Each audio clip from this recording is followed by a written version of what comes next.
when you get that pregnancy test after experiencing a loss, the emotions aren't quite what the movies or pregnancy books prepare you for. You expect joy, and sure, there's relief, but mostly there's this quiet, overwhelming shift in how you view the whole process. Pregnancy after loss changes everything about how you navigate the trimesters, the doctor appointments, and even your own feelings. If you're in that space right now, or if you're trying to support someone who is, I wanted to share things that I truly wish someone had told me early on. You aren't alone, and everything you're feeling right now makes complete sense. The first thing nobody tells you is that joy and anxiety aren't mutually exclusive. You don't have to choose between being grateful and being terrified.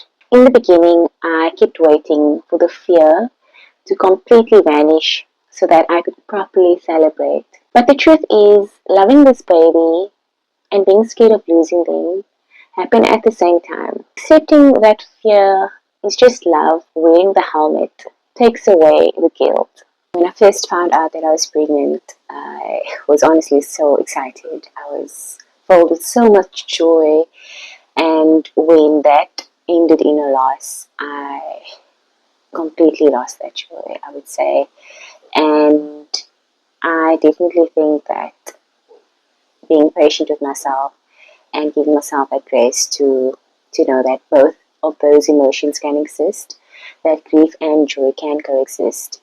One moment you can feel happy, the next moment you can hold your breath, and that anxiety can just kind of overwhelm you and cripple you. So, yeah, just definitely feeling unapologetic about it. Definitely also makes the load lighter, because those are very difficult feelings and emotions to navigate, and I think it's best that you do feel it. If going to ultrasound appointments feels like an exam that you didn't study for, that's completely normal. Waiting room anxiety or scanxiety is intense. Your heart races, your stomach drops, and the silence before the technician finds the heartbeat feels endless. One thing that helps enormously is telling your care team up front. Let them know right away, I have a history of loss, and can you please tell me or show me what's happening as soon as you can. Most providers are compassionate when they know. First trimester, it was just complete anxiety. I didn't want to look at any photos that related to pregnancy, any content, consume any type of content that has baby announcements or any type of thing that is baby related. I decided to protect my peace, and I tried to shield myself from that. With my very first blood test, I let my GP know that I have a history of loss and that this is my second pregnancy, and immediately I could see that she honestly was on top of it, and she made sure that I was feeling okay. And in that very day, she confirmed the blood test that it was positive, and just constantly reassuring me. And that makes the whole world of a difference when you know that you can have health providers in your corner, and that they can help see you through, that very challenging and uncertain time of pregnancy, especially in that first trimester, because it's so vulnerable. It can be really hard to buy the first onesie, pick out names, or speak about the future in concrete terms. You might feel a strange distance, like your brain is keeping you a step back just in case. If you find yourself holding back, don't feel guilty. Detachment isn't a lack of love, it's a subconscious shield. The connection and the bond will come in their own time. It took me a whole 7 months to actually go to the baby store and look at things and actually buy an item. It's daunting, honestly, it's completely daunting, and I don't think you'll understand it unless you've walked through it and you've experienced it. And yeah, it is completely hard to look at baby things, like especially in that first trimester. Like your brain just completely shuts down at the prospect of baby things, if I can put it that way. And yeah, you completely detach yourself to so many things. At the same time, you also holding on to hope. I definitely think now at this point in my pregnancy that the connection and the bond has increased and it's much more stronger than it was compared to the first trimester. Yeah, I guess I can let go and surrender the need to control the outcome because in a way I have so much control, you know what I mean? Like it's all in God's hands. And yeah, I just need to make sure that I am eating, I am nourishing the baby, I'm sleeping well, and taking it easy. People will try to comfort you with phrases like, just relax, or this is a completely new pregnancy. They mean well, but when you know firsthand that outcomes aren't guaranteed, it can feel quite isolating. It is completely okay to protect your energy and set soft boundaries. You don't have to force yourself into toxic positivity so that you can make others feel comfortable. I did receive unsolicited advice. I didn't expect it to be from someone that I shared with who has been through a miscarriage. Like, at least you can get pregnant, you're still young. In that moment, I guess it gave me a small hint of hope and courage. But afterwards, like with the new pregnancy, I didn't feel the same way.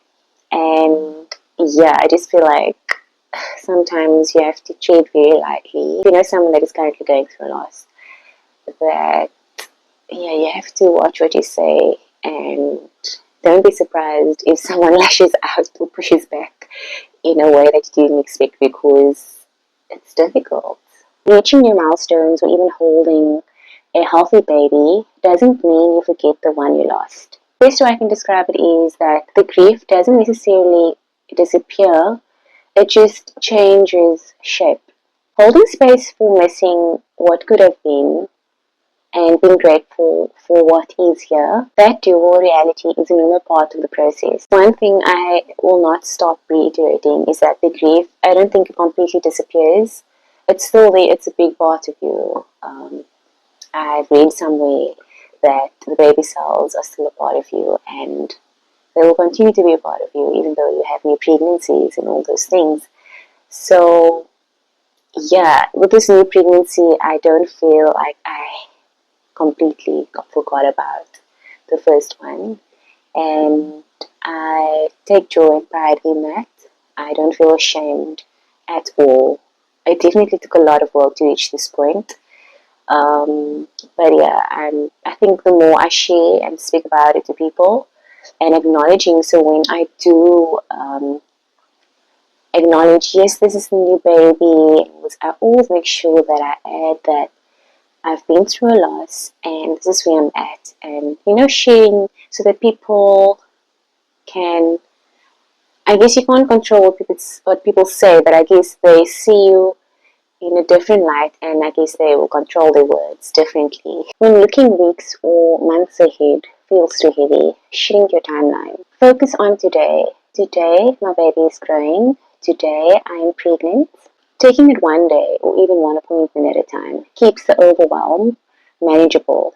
Taking it one day at a time is so important because yes, for example, if you're on the first trimester and you can't wait to reach the end of the 12th week or the 13th week so that you just can completely be done with it. Because I know it's stressful and the symptoms and everything that comes with it, it's just a chaotic ball of stress, I know. But I guess it's easier said than done. To be honest, even I am saying that because I'm out of the first trimester.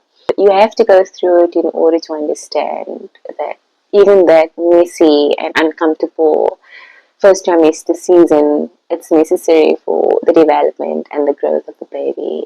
But I love how the anchor of just today means that you can focus on today, and as your pregnancy progresses and you reach that milestone, for example, you reach 20 weeks, you reach the anatomy scan day, that you'll be so grateful and look back, oh my gosh, I've been through that first 3 months and it was actually hell. It was horrible. It was horrendous. But I'm here now I'm speaking for myself, but I just think it's important to kind of hold that perspective in having a support system, people that remind you that, hey, it's just for a season, you will be okay, you will see the light. If you are walking this road right now, give yourself so much grace. There is no right way to feel, and every single reaction you have is valid. If this resonated with you, I'd love to hear your thoughts or your grounding reminders in the comments below. Take care of yourself, and I'll see you in the next video.